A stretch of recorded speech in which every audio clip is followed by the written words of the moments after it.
I'm hanging out on East Burnside, about to be picked up by the big old bus that does a historical tour of Portland through the journey of discrimination and displacement that's sponsored by the Fair Housing Council of Oregon.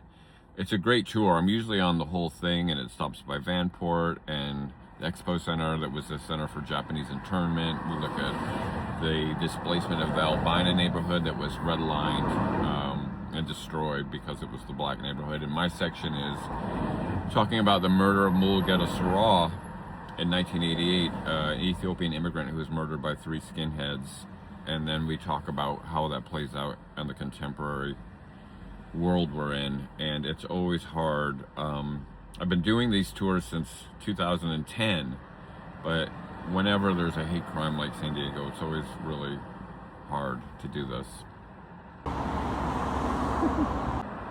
All right, I'm at my destination, Clyde's Prime Rib, which from 1931 to 1949 was called the Coon Chicken Inn. You heard that right. With a large African-American child's head right here as the door that you would walk through to get your fried chicken. It was full of white supremacist imagery about African-Americans, the source of a lot of protest here. It was finally shut down because of the NAACP's continued protest in 1949. But there were 2 other Coon Chicken Inns, one in Salt Lake City and one in Seattle.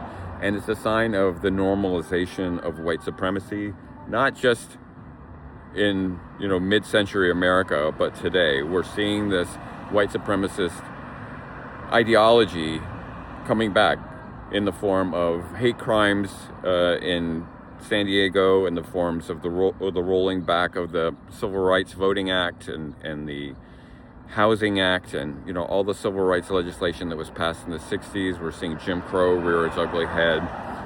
But the reason this was shut down is because people got active. People in white Portland, Oregon, Portland was a very white city. It was run by the Klan in the 1920s. People organized in protest against this Coon Chicken Inn. Clyde is an African-American man, since retired, but this is a great place to see jazz in Portland. So you could take a sow's ear and turn it into silk. If people get active in their anti-racism. And the story of the Coon Chicken Inn is a really good example of that. Welcome to the Resistance.